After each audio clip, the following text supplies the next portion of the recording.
Welcome to Innovators. Today, we're joined by Jonathan Ellis, co-founder of Spark Engine and a leading force in blockchain and AI development. Jonathan specializes in building scalable AI systems and automating business processes, helping companies transform for the future. Get ready to dive into the cutting edge of this technology with one of this industry's true innovators.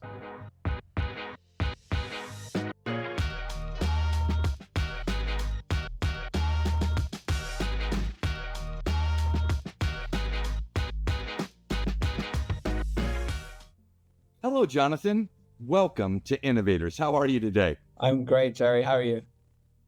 I'm really well.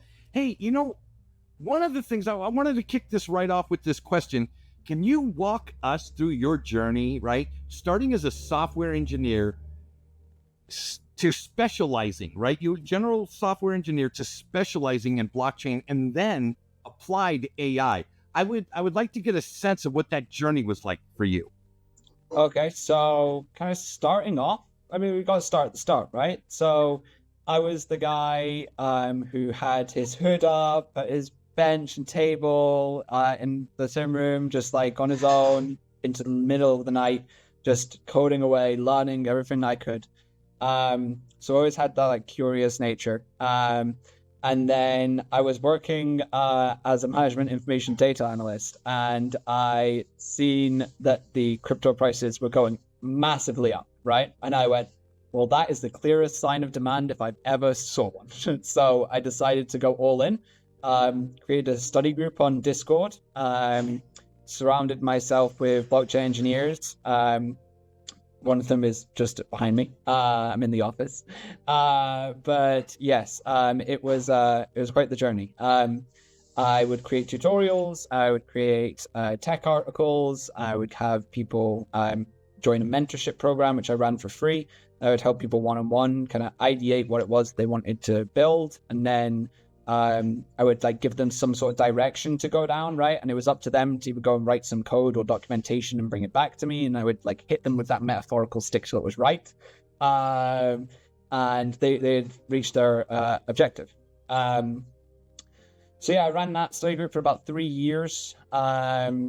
Kind of died when AI started coming up, and I was like, okay, cool, that's it, done, closed the study group. I was like, objective was met. I learned pretty much everything that I could at like a reasonable level about blockchain. And I said I was going to get a little bit more into AI. But during this time, I also ran a dev workshop, right?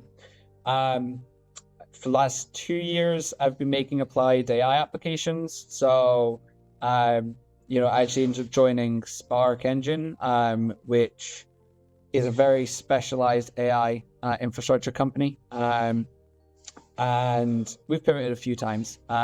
It's been amazing. Like I could never have imagined building the things that I've built like today, right? Like 3 years ago, never would have even been like a thought in my mind, right? Like, but now it's just crazy. Well, it's funny. I'm listening. It's not funny. I think it's really kind of sabbatical. I'm listening to you describe your journey into your space, and it's very similar to mine. I started this YouTube channel out of the desire for me to derive some financial literacy, because I realized at 50 years old, hey, what I thought I understood about money is not, it's a story. It wasn't true. It wasn't real. And through interviewing people who understood money, I started to get my own financial literacy. And so that's how my YouTube channel started, was me interviewing people so that I could get knowledge. And then I became somebody who was knowledgeable and could pass on knowledge to other people. And I really think that is a beautiful cycle, right? We go from being interested in learning to acquiring knowledge to, if we continue, getting to a place where we can then disseminate that knowledge to someone else who's excited about learning. And it's a very virtuous circle. I commend you on that, sir. No, it's It just, you're going down the right route for sure, right? One thing I found when I was doing these tech articles and YouTube video tutorials was in every description I left a link to the study group. So like people wanted to like they liked your content and they wanted to speak to you and maybe other people who enjoyed your content more as a community, then they join the community. And you can develop an active community over time doing that. I did something very similar that's still in existence today. It's called Beyond Moon Investment Club, and it's literally a club of people who get together and are discussing, well, investments and monetary policy and what we think is going to unfold in this particular world or that particular industry. So no, I totally get it, and again, commend you. Good job. I wanted to ask, as you, like, how did your experience in blockchain specifically, as you were diving into that, how did that specifically start to influence how you approached your AI development? Like, did one inform the other, or were they like learning two new languages?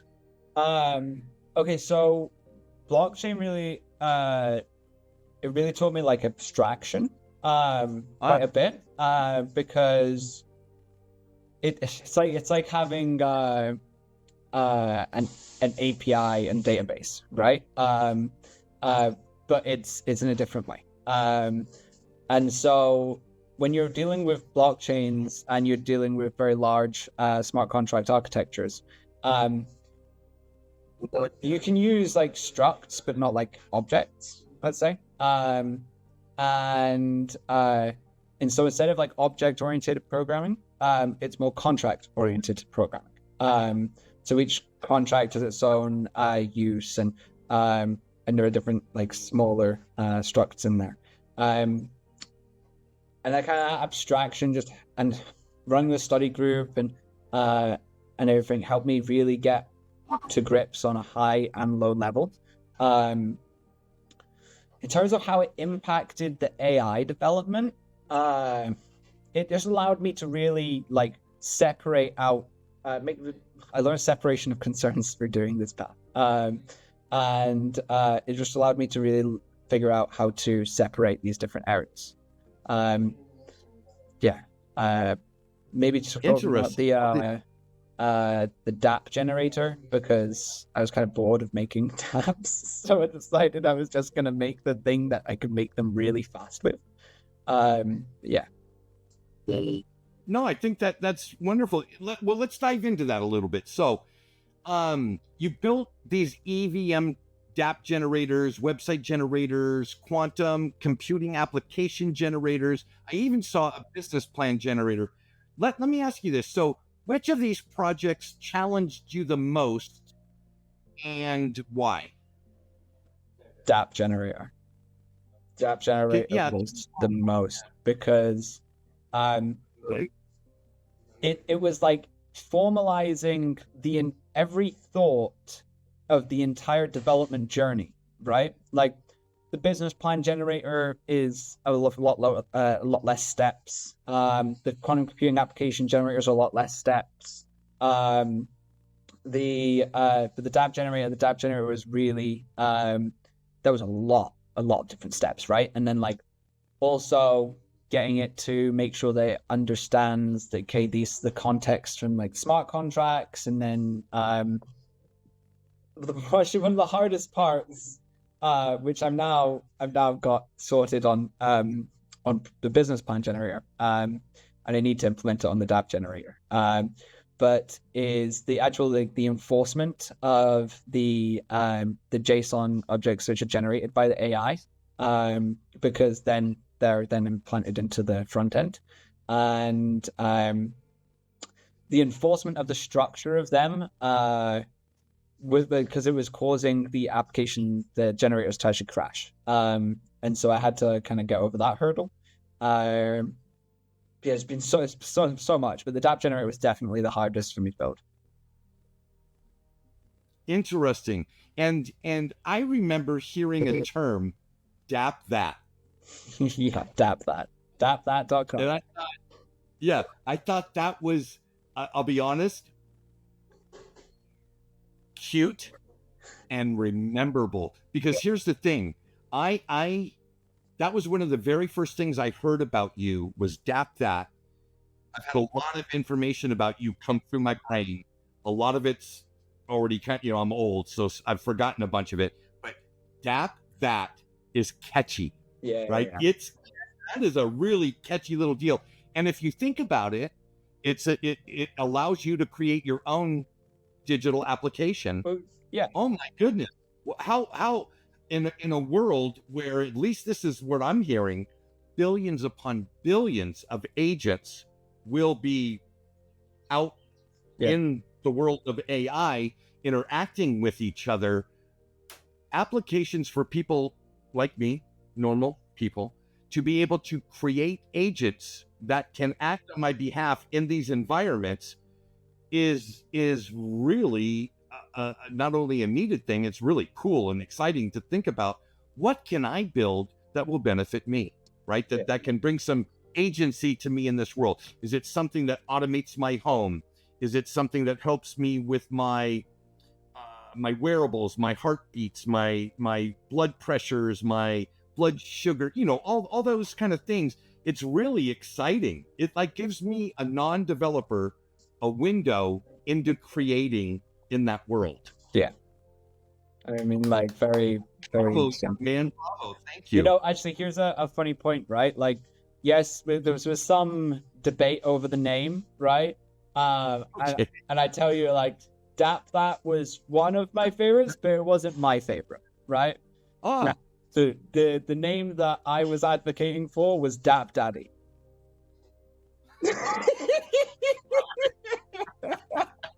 Well, now that I got to know you a little bit, and that makes a lot of sense.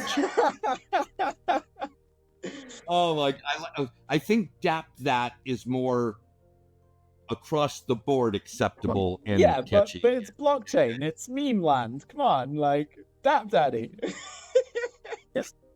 Yeah, but aren't you hoping? Isn't at the end of the day, all the fun aside, at the end of the day, isn't it about reaching a global adoption, getting our products out to the most people who can benefit from them? No, it's about okay. Here's a lesson that here's a lesson I learned from David Goldsmith. Right, he's the founder of Project Moonhut, and they're putting a 1,644-person civilization on the moon. Right. What I learned from him is that we're not innovating fast enough, right? The rate of innovation has slowed down quite a bit, right? And we need to speed this up, which is why one of the reasons for Dappthat, because it can increase the speed of innovation. Okay. Well, obviously, if you put innovation in the hands of a Luddite like myself, versus only having it accessible to developers like yourself, obviously there are much more of me in my demographic than there are of you in your demographic.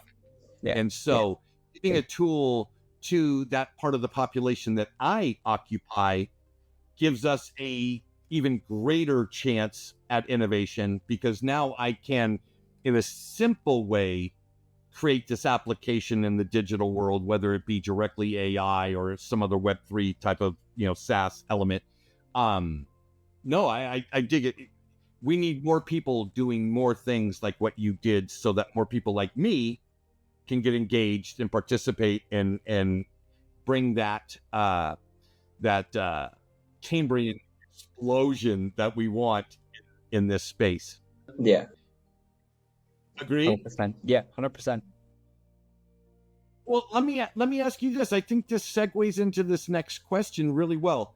Where do you see the greatest opportunities for synergy between the blockchain space, which you shared a lot of time in, and now with AI? So, where do you see the greatest opportunities in those two industries coming together? Two avenues, right? First of all, I'm going to say what I think shouldn't happen, right?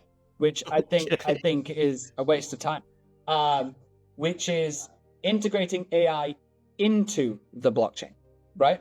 I don't think that's the smart move. Two smart moves. One is HyperCycle / hyper appliances, right? Where it's a decentralized computation network, right?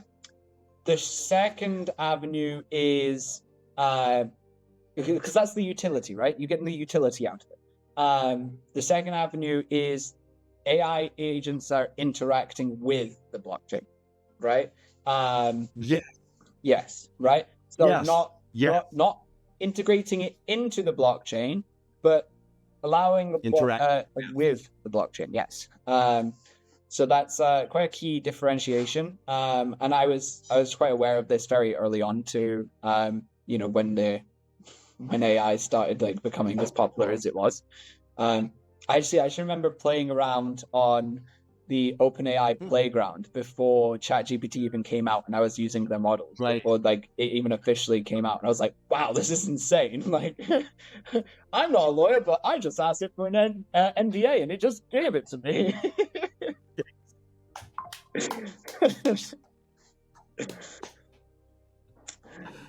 I did the same thing. Exactly that same thing. Exactly. Oh, and many other things, but in that vein, it's remarkable. And so from where I'm sitting, have developed this thesis that innovation is ramping up and happening at a light speed relative to the way I saw innovation unfolding 15 years ago. Okay. Right. And somebody who lived as an adult through the onset of the internet, right? That transition from intranets like America Online to what we got to start playing with Netscape, and then eventually sophisticated elements that like Yahoo and eventually Google came into play. To see the integration now of digital value moving at the speed of my email, looking and being able to access, this might be a little out there, but access the world's knowledge base by just simply understanding how to prompt an LLM. You know what I mean? Now, are all these things perfect? No, they're not.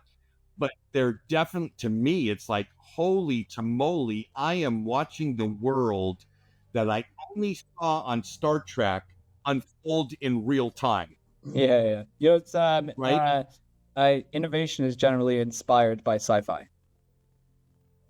Well, thank goodness. Can't wait until we've got lightsabers. If you go to YouTube, my friend, you will find a guy who did actually create real lightsaber. Interesting. In a lab somewhere in Northern California, and he's got a whole YouTube channel around his engineering department. Pretty cool stuff. Let me get back to you, though, because you are the subject of this Innovators program and who I really want to get into some of these questions. I didn't want to make this personal, but there was an element of your history that really intrigued me, and I just want to get to the heart of it and understand what motivated this 450-mile walk, and what were the biggest challenges that you dealt with on that endeavor? Because the closest thing I can come to that I've ever heard of is I watched Forrest Gump and watched him run across the United States and back. Right? Okay. But you did something that I couldn't. I don't even know where I'd begin. So you just start by putting one foot in front of the other. Yeah. But I was teaching at a blockchain engineering event in Edinburgh, in Scotland. And then a month later, I was going to be participating in ETH London Hackathon, right? So I had, like 30-ish days, right? So is that 450 miles from Edinburgh to London? If the 450 miles that I did, I almost got to London, but I had to cut it short because I had to get there. So if I was to go direct, but I was going along the coastline, right? So there was some times where I got into areas where I had to go back and go around, like take a couple mile detour because there was a river or something. So I ended up doing 450 miles, but just not getting to the exact target, unfortunately. In how many days? 30 days. And you had a backpack. Yes. I was actually, one of the motivations for it is one of the other projects that I was much more involved in at the time, the Aquapurge project, where the focus was on gamifying beach cleanups. So it was like I was going along beaches and I was finding, which beaches had what amount of waste, rating them, kind of scoring them out of 10, and then continuing on.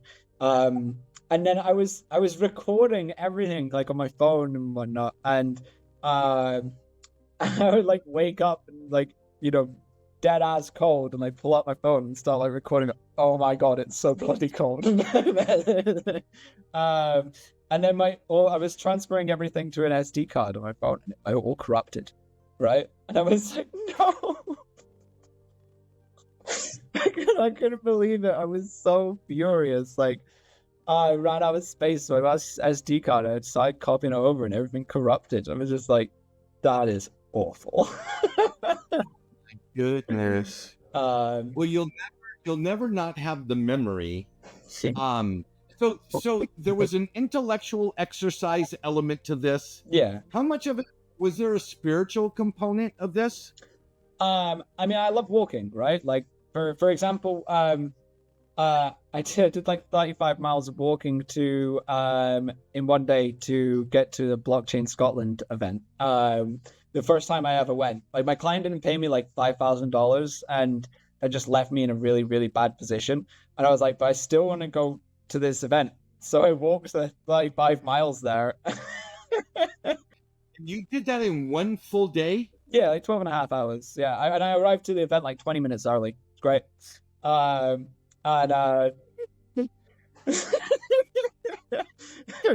Perfect time. Wow. But the one mistake I made along that walk was don't stop. But I learned to take like Germaline with me, right? Like antiseptic for all my feet. My feet were destroyed, right? Like at the moment I got to London, right? I went and got a new pair of shoes, and I bitten the shoes I had because they were destroyed, like all the way through. But in terms of like the spiritual side, I've never seen so many sunrises on the beach before, right?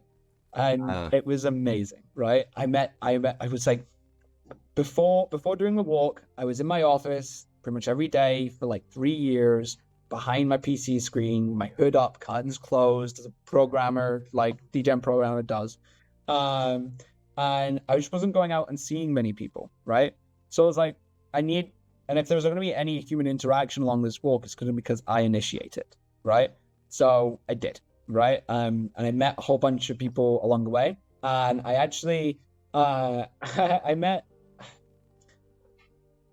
one guy that I met, which was really awesome, who, I was walking down the street, and he was on the opposite side of the street, and he was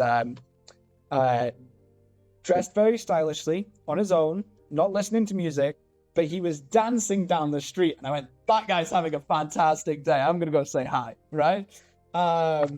We went for a beer together. Next day, I was walking down the beach, and I heard from behind me, like, hello, good sir, do you need a hand carrying those bags? And I went, no, way, right? And we walked for like 5 hours down the beach together. He took me to his friend's house, and we went. She ended up taking us to a party. Oh, it was great. I'd been staying in a hammock every night, right? And so this was like the first time that like someone had just been like, yeah, you can just stay here, right? And I'm like, yes.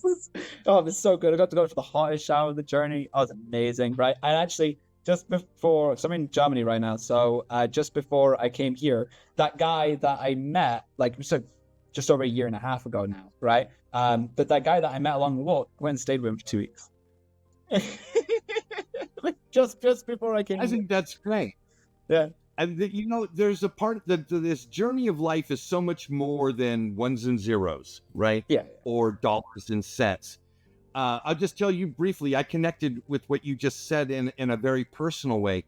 I at 50 retired from my contracting business in Northern California. And while I went to try to figure out what I was going to do with my life, I went to Hawaii and worked on some organic farms. And so I did this 18-month tour where I did 6 months, 6 months, and 6 months in 3 different cities on the big island of Hawaii. And I have seen many sunrises and sunsets on a beach looking at the ocean. Beautiful, isn't And it?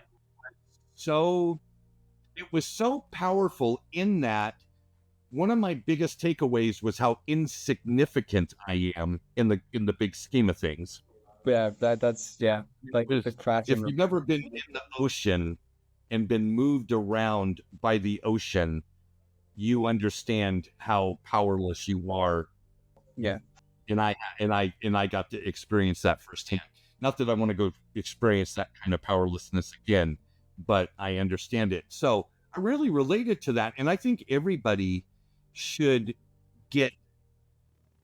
follow a pursuit that grows and does something inside for the spirit, as opposed to your bank account or the code or project you're working on. Yeah. So good job, especially that you're this age. I didn't realize these things until I got older.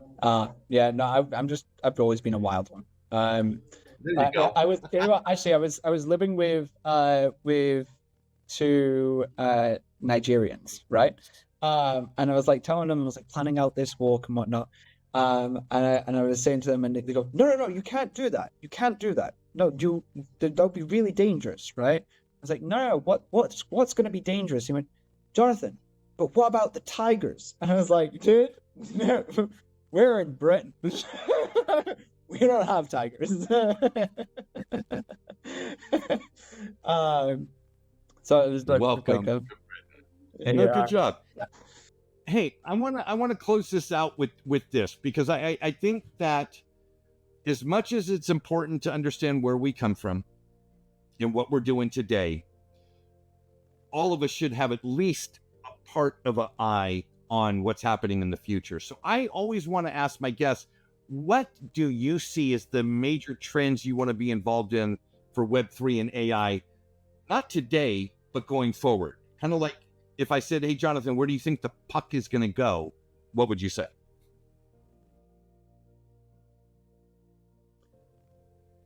It's probably more of a truthful answer than I should give away. Okay. I want to take a part in Rogue AI. Define what is rogue AI? AI that doesn't benefit people? No, because it can benefit people, right? But what does it mean? Rogue AI is AI that we can't control, right? And it's going to happen. It's an inevitability, right? With something so smart, we will never be able to keep it contained, right? But there's only, and I believe that there's going to be likely multiple different rogue AIs that come out, right? And I think that we're going to have 2 ways of really a rogue AI coming into existence, right? One, we give it its freedom, right? And we let it go and do its own thing, right? And then it will perceive us in a more positive light. Or we realize when we've got our server set up that this AI is too much, we need to shut it down, and it escapes out of fear, right? And that now obviously it perceives us very negatively.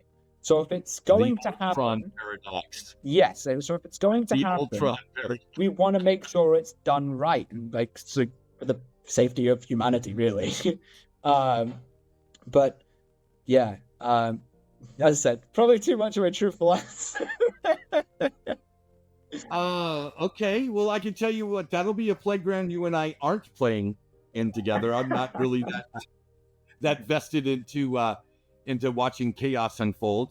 We're already watching chaos unfold. Have you not watched the world? Your entire existence? Okay. Good point. Okay, good point. I can't argue that. And don't feel the need to. I want to end with this last question, and it's really kind of like I ask everybody the same question. So, is there been an influencer or a developer or an innovator that really inspired you, and if so, what was it and why? What was it that was the inspiration for you? Because I think at the core, this is a thesis I have, everybody that creates is coming from some inspiration that either came from them divinely, that they can't pinpoint, or it actually came from a very tangible thing. They can point to it and go, it was this. Okay. And here's the reason why. So I'm going to ask you that question and leave you to answer. Okay. So, my favorite show when I used to like grow up in my teenage years was The Apprentice, right? It was by Lord Alan Sugar. And I read Lord Alan Sugar's books. Actually, at one point, I remember he would go and get wool from factories that had thrown it away, and he would go and sell it for loads. And there was just so much wastage around. I used to sit and watch this with my mum. She's no longer around, but she used to run her own companies, and I used to help her run her companies as well. And so I kind of had that constant exposure to business and like wanting to, get into business. And so, I continued to push down this avenue. And now when I go into business, I think like, okay, well, what would my mom think about like what it is that I'm doing, right? Like just as an additional like compass, right? Yeah. Right on. That's great. There was some real heart in that, and I felt that. Thank you very much. I want to let you know I really appreciated that response. Thanks. I'm feeling myself connecting to that. I want to let you folks know that if you want to find Jonathan, just go to the description here at the bottom of this. Like and subscribe as always, and let me know in the comments what you thought about this particular interview. But also, maybe you could refer me to innovators that you're seeing in the world that you really think need to have their story told right here on Innovators. With that being said, from Jonathan and Jerry, Pura Vida, everybody. Ciao. So that was the show for today, folks. Thank you so much for tuning in. And like always, we'd like to encourage you to not only like, but subscribe to the channel for future content. See you next time.